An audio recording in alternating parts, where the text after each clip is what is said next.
Russia expected American Javelins, German Leopards, and British Storm Shadows. What it did not expect was Sweden. A country better known for flat-pack furniture and Eurovision has quietly become one of Ukraine's most valuable arms suppliers. And the weapons Sweden is sending are not just filling gaps. They are shaping the battlefield in ways Moscow never anticipated. For decades, Sweden was the quiet neighbor. It built world-class weapons, but kept them close, defending its neutrality with a calm Scandinavian reserve. Stockholm was the country that could build a jet fighter from scratch, but politely declined to join NATO. It sold weapons abroad, yes, but usually under tight restrictions, choosing carefully where and when its technology appeared. In a sense, Sweden was the arsenal in the shadows. That posture shattered the moment Russian troops rolled into Ukraine. Neutrality gave way to solidarity. Centuries of cautious policy were replaced with a bold statement. Aggression in Europe would not go unanswered. And with it, Sweden opened its arsenal. Saab, Bofors, Hägglunds, names that once belonged in defense industry reports, are now etched onto the front lines of the largest war in Europe since 1945. One of Sweden's most potent contributions does not even carry bombs. It carries radar. The Saab 340A, EW, and C, known as the Argus, is Ukraine's eye in the sky. This unassuming twin-engine aircraft provides what militaries call airborne early warning. That means it sees everything: Russian aircraft, cruise missiles, even distant troop movements.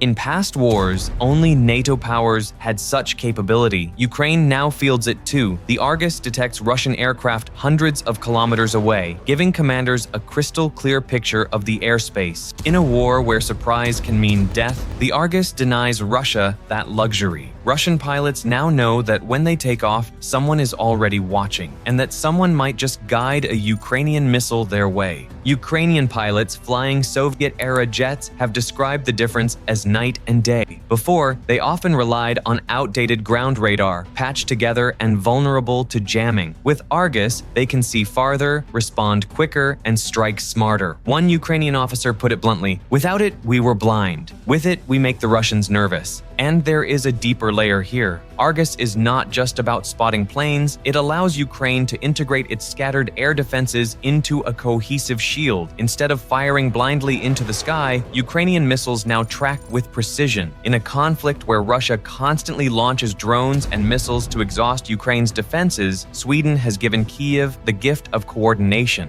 On the ground, Sweden's CV-90 infantry fighting vehicle has become a battlefield brawler. Compact but lethal, it packs a 40mm autocannon that chews through enemy positions. Unlike many Soviet-era armored vehicles, the CV-90 was designed with survival in mind. Its armor, sensors, and firepower combine into a machine Russian troops fear to face head-on. Soldiers riding inside call it a shield. Russian forces call it a problem.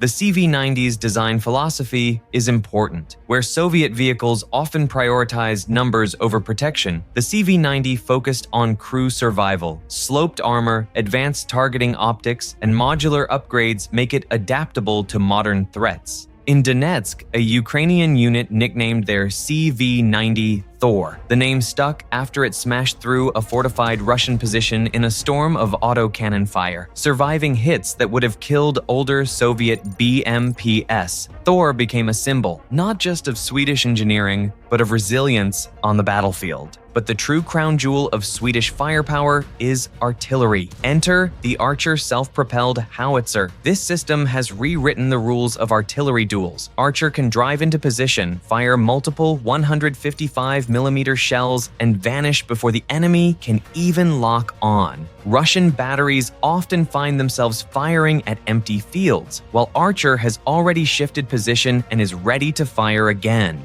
For soldiers on the ground, Archer's speed is more than a statistic. It is survival. A Ukrainian gunner described the feeling: you hear the Russians launch counter-battery fire, but by the time their shells land, you're already drinking coffee in a new spot. That survivability keeps Ukrainian artillery alive long enough to keep punishing Russian forces. Archer also represents something else: automation. The crew can remain inside an armored cabin while the system loads, aims, and fires. That level of protection is rare in artillery. In a war where gunners are often exposed to deadly counterstrikes, Sweden has given Ukraine a system designed to save lives while delivering destruction. Swedish contributions are not limited to land or air. At sea, Ukraine has deployed the CB-90 assault craft. Fast, agile, and designed for riverine and coastal operations, these boats are perfect for raids and infiltration. The Black Sea is contested, Crimea is fortified, but Ukraine has found ways to strike, and the CB-90 has given them options.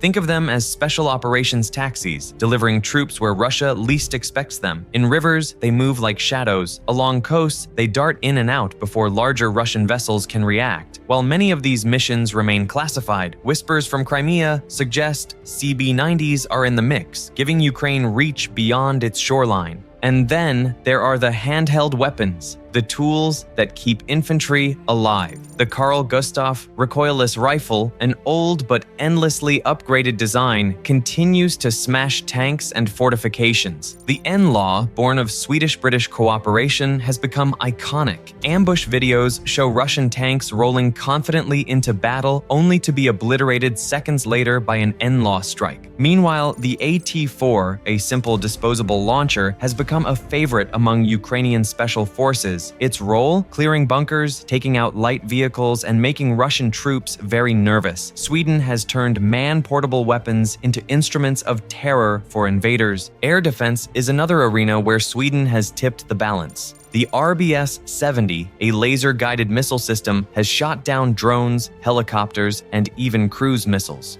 Alongside it, the 40mm Trident mobile cannon provides rapid-fire defense against swarms of drones. Russia has leaned heavily on cheap Iranian-built drones to saturate Ukrainian defenses, but thanks to Swedish tech, many of those drones now end their missions in flames before they can harm a single Ukrainian soldier. One Ukrainian crew joked that with the RBS-70, we no longer swat drones like flies, we barbecue them. Humor aside, these systems are protecting ammunition depots, troop concentrations, and civilians from attacks designed to break morale. And then there is the wild card, the Carl Gustaf M45 submachine gun, nicknamed the Swedish K. It is a relic from the Cold War, rugged and simple, beloved by commandos and criminals alike. Somehow, it has made an unlikely return in Ukraine. No one expected a weapon designed in the 1940s to see combat in 2023. Yet here it is, still firing, still reliable, and still reminding the world that Sweden has been in the arms game for a very long time. There is also symbolism in Sweden's role. For decades, the country balanced between East and West, determined to avoid direct entanglements. But by sending advanced systems into Ukraine, Sweden is signaling more than solidarity. It is testing its weapons in the most brutal proving ground of all. Russia thought it would face NATO standard threats. What it did not calculate was Sweden's entry into the war effort. This is not just about numbers of shells or tanks. It is about the precision of systems like Argus, the survivability of vehicles like the CV-90, and the lethality of weapons like Archer and NLAW. Together, these have given Ukraine tools that reshape the battlefield and deny Russia easy victories. Sweden may be small in population and territory, but its weapons carry an outsized impact. From skies to trenches, from river raids to artillery duels, Sweden's defense industry has proven to be one of Ukraine's most reliable allies. And while Russia scrambles to adapt, it must now ask a sobering question. If Sweden alone can tilt the fight this much, what happens when the rest of Europe follows its lead? Because this war has shown the world something Moscow never wanted us to realize. You do not need a superpower's arsenal to stop an aggressor. You just need weapons that work. And Sweden, it turns out, builds some of the best.